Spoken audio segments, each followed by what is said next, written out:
The third program that we're going to talk about to discover connected clients and gather information about them is zenmap. Zenmap is a short for network mapper.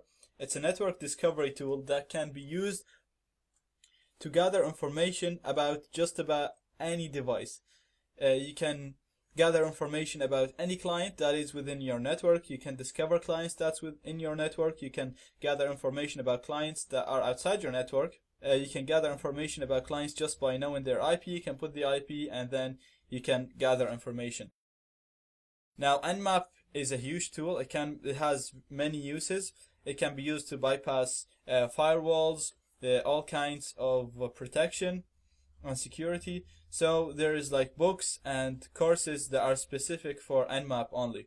In this course, we're only going to have a quick look on Nmap to show you that it's very useful, and to show you some of the basic Nmap commands to discover clients that are within our Wi-Fi that are connected to our network, and discover the open ports in these clients.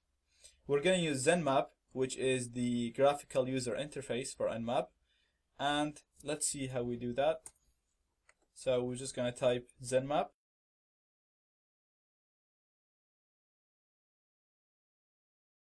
So in the target, you're going to put your IP address. If there is only one IP address that you want to gather information about, you can just put that address, or you can put a range like we did with NetDiscover.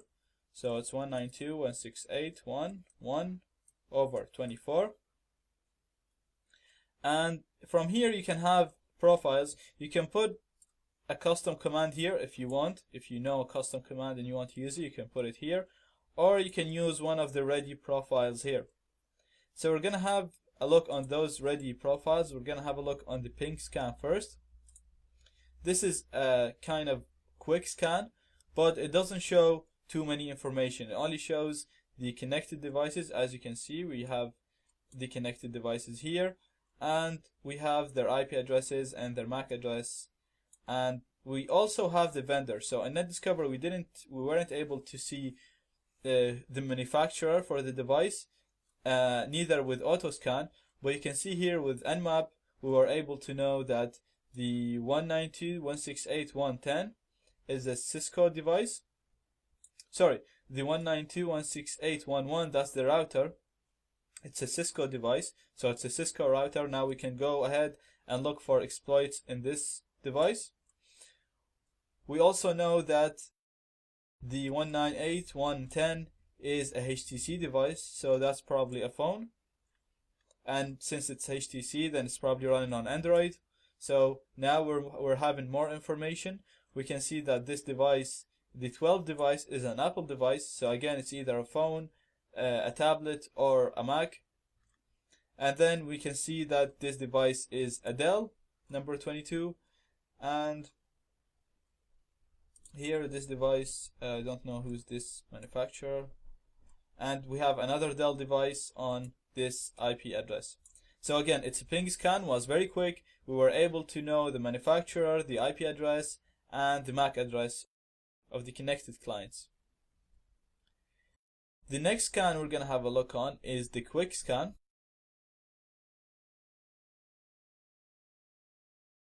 Now this is going to be slightly slower than the ping scan, but we will get more information than the ping scan. We're going to be able to identify the open ports in each device. And here we go. You can navigate in between the devices from here, from this panel. So we can see the main, the router has these open ports. So it has number 80 open, and these ports are closed. We can see again the, remember in AutoScan we saw that one of the devices had 22 port open. Now we know that that's the Apple device. So we still don't know what's this device, whether it's an Apple computer or a tablet or a phone, but we know it's an Apple device with 22 port open, which is the SSH port. We can go on all the devices, and as you can see, we can see the open ports on them. That's the Dell device. It has two ports open. It has a web server running on 80, and it has some service running on this port. Now let's have a look on the Quick Scan Plus, which will take the Quick Scan one step further. It's going to be a bit slower again from the Quick Scan, but it will show us the programs that are running on the opened ports. So in the Quick Scan, we saw, for example, port 80 is open, but we didn't know what's running on port 80. Or we saw port 22 running, but we didn't know what's running. We know it's SSH, but we don't know what SSH server is running on that port. So again, you can see this is taking longer than the Quick Scan.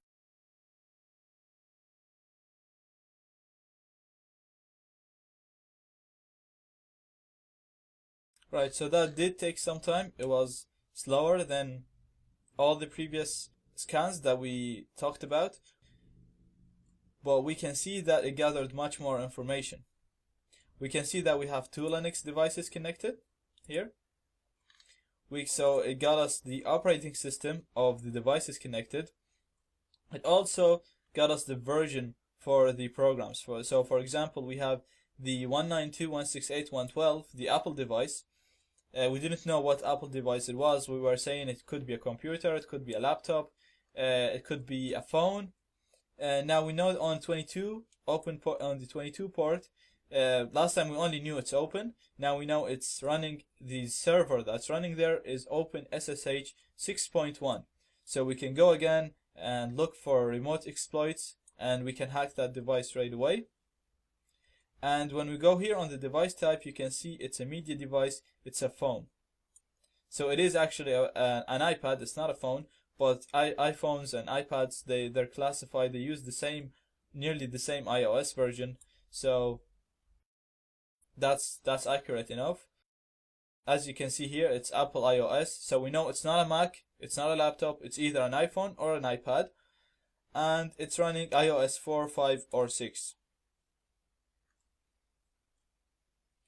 Okay, now if we go on the other devices, so we have, this is our Linux device, and we saw in the Quick Scan we were able to identify 80 and this port open. We didn't know, we knew HTTP running on this obviously, but we didn't know what version of server that's running on this. Now we know it's Apache HTTP server 2.2.22, and it's a Ubuntu device, and that is correct. It's an OS Luna, which is a version of Ubuntu.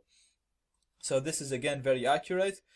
We can go ahead and look for exploits and vulnerabilities for this. And this port, we didn't even know what service it runs on.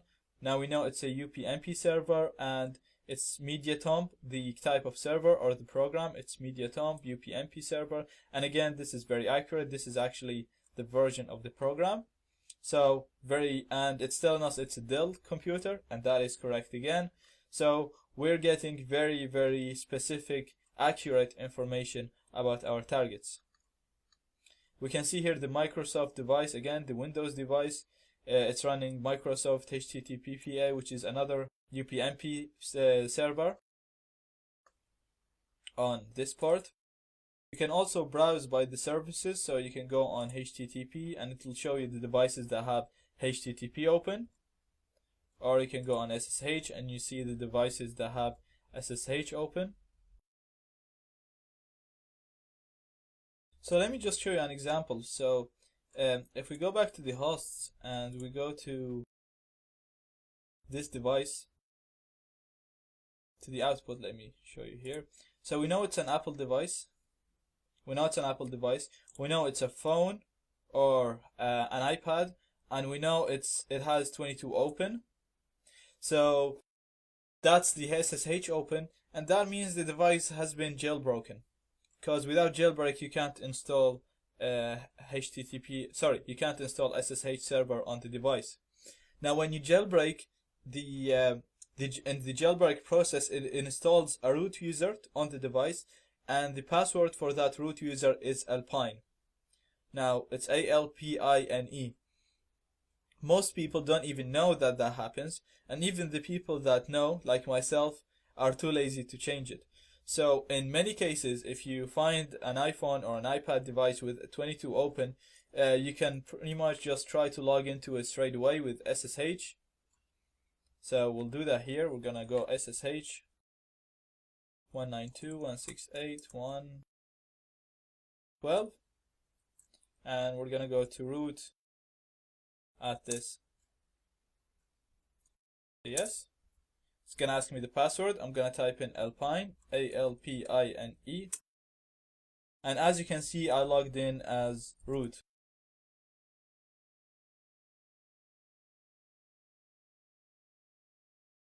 So this is just an example of how useful gathering information is.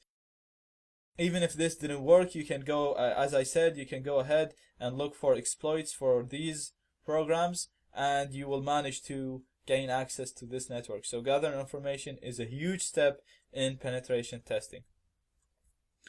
zenmap or nmap is a huge tool.